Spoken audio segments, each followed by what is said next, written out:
दिबा पाटलांनी लढली. तुम्ही कधी इथल्या कॉमन मॅन, तुम्ही कायम सत्तेत राहिला, सत्तेच्या बाहेर तुम्ही कधीच राहिला नाही.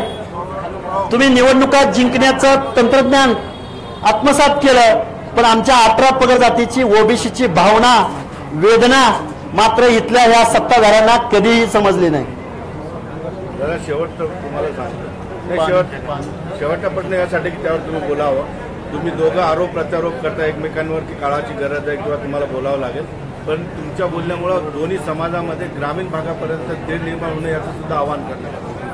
आम्ही आमची भूमिका मानतोय. आम्ही तेढ निर्माण करत नाही, तर आम्ही ओबीसीच्या मनामध्ये विश्वास निर्माण करतोय. आणि जर आमच्या ओबीसीच्या मनामध्ये विश्वास निर्माण झाला आणि एकी झाली, हा आता मी मराठवाड्याच्या भूमीत आहे. काही लोक म्हणतात की जालना, परभणी, बीडमध्ये ओबीसी जास्त आहे, पण मी जबाबदारीने सांगतो की पश्चिम महाराष्ट्रामध्ये याच्यात बरोबरीनं ओबीसी आहे. पश्चिम महाराष्ट्रातला जर ओबीसी जयंती जर एक झाला आणि जागा झाला तर जरांगे राजकारण नावाची गोष्ट तुम्ही विसरून जा.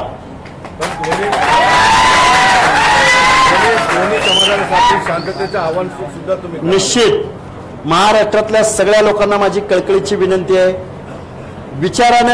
विचाराची लढाई लढली जाऊ शकते. कधी काळी काट्या कुऱ्हाडी तलवारी वेपन्सद्वारे लढाई लढली जायची. आता लढाई विचारानं लढावी लागेल. हे कायद्याचं राज्य आहे. तुम्ही माझ्यासमोर तुमचं सिस्टम, तुमची माणसं, सल्लागार त्यांना बरोबर आणि मीडियाच्या माध्यमातून सांगतो, लोकशाहीचा चौथा स्तंभ मीडिया आहे. मीडियाने एक मीटिंग अशी ऑर्गनाईज करावी की त्यांच्या बी 4 लोकांना, मी एकटा म्हणण्यापेक्षा मी तज्ज्ञ आहे, तत्वज्ञ असं नाही मला म्हणायचं, पण त्यांनी कधीतरी यावं, चर्चेला बसावं. प्रत्येक गोष्टीवर सोल्युशन आहे. मराठा बांधवाच्या तरुणांसाठी सुद्धा सोल्युशन आहे. पण मागासवर्गीयांच्या आरक्षणामध्ये तुम्हाला आरक्षण मिळालं म्हणून तुमची गरिबी हटल, हे कुणी सांगितलंय तुम्हाला? आणि आरक्षण म्हणजे प्रतिनिधित्वाचा कायदा आहे.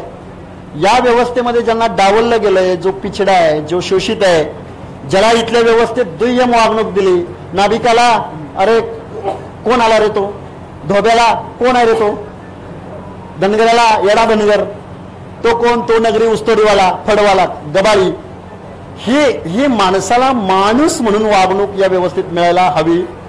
बाबासाहेबांनी त्यावेळी देशाच्या पहिल्या ह्याच्यामध्ये सांगितलेलं होतं मला का ओबीसीना रिझर्वेशन द्यायचंय. त्याच्यावरती मी कधीतरी एकदा सविस्तर मीडिया समोर बोलेन.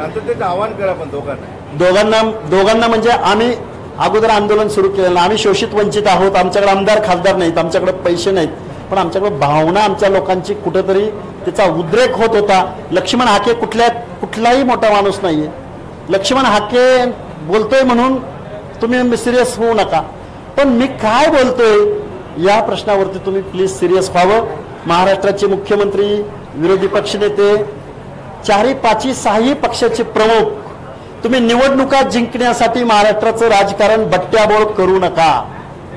निवडणुका झाल्यानंतर सामाजिक न्यायाचं धोरण राबवा. तुम्ही बजेटचं समतोल वितरण करा. तुम्ही इम्पेरिकल डाटा गोळा करा. महाराष्ट्राची सामाजिक स्थितीगतीचा आढावा घ्या. हे कॉन्स्टिट्यूशन मध्ये पण सांगितलंय, घटनेमध्ये सांगितलंय, आढावा घ्या. दर 10 वर्षाला कोण पुढे आलाय, कोण प्रगत आहे. आणि मराठा समाज मागासला असेल तर मग पुढारलेला कुठला समाज आहे, ओबीसी पुढारलाय का, या प्रश्नाचं उत्तर इथल्या जबाबदार शासनकर्त्यांनी द्यावं. सर एकच शेवटचा प्रश्न की मनोज जरांगेंच्या विचाराशी 100% सहमत असलेला संपूर्ण मराठा समाज नाही, अनेकांचा विरोध आहे, हे तुम्ही विसरता? मला त्या गोष्टीची पूर्णपणे जाणीव आहे. मी एक उदाहरण तुमच्या समोर घेईन. प्रवीण गायकवाडांशी माझी तास चर्चा होते, आमची बोलणं चालणं होतं.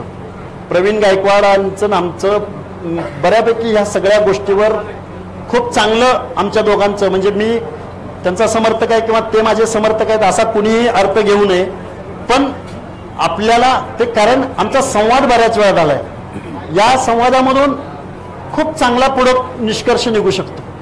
परंतु संवाद साधायचा नसेल आणि आक्रस्ताळ्या भाषेत नेत्यांना टार्गेट करायचं असेल, नेत्यांना हे करायचं असेल, तर मला वाटतं हे लोकशाहीला धरून नाही.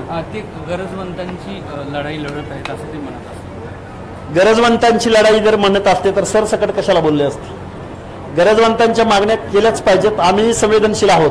मी एवढी 18 पगड जातीच्या धोरणाविषयी मी एवढी संवेदनशील बाजू मांडत असेल तर माझा काकासाहेब शिंदे नावाच्या कार्यकर्त्यानं आत्महत्या केली. मला वाटतं अनेक आत्महत्या मराठा समाजाच्या तरुणांनी केलेत, पण त्यांना कुणीतरी सांगितलंय की आरक्षणमुळे आम्ही असं झालोय. असं नाहीये. आरक्षणामुळे ओबीसी खूप पुढे गेला आहे असं नाहीये. आरक्षणामुळे ओबीसीनी 100-200 कारखाने काढलेत असं नाहीये. ओबीसी आरक्षण मिळालं म्हणून ओबीसीचे 5-50 जज झालेत असं नाहीये. ओबीसीला रिझर्वेशन दिलं म्हणून ओबीसीचे 5-10 खासदार झालेत असं नाहीये. त्यामुळं मराठा समाजाच्या तरुणांना माझी विनंती आहे, आमच्या भटक्या विमुक्त जाती जमातींच्या ओबीसीच्या आमच्या ह्या लोकांच्या पंक्तीत का म्हणून यायचं आहे राजे हो तुम्हाला?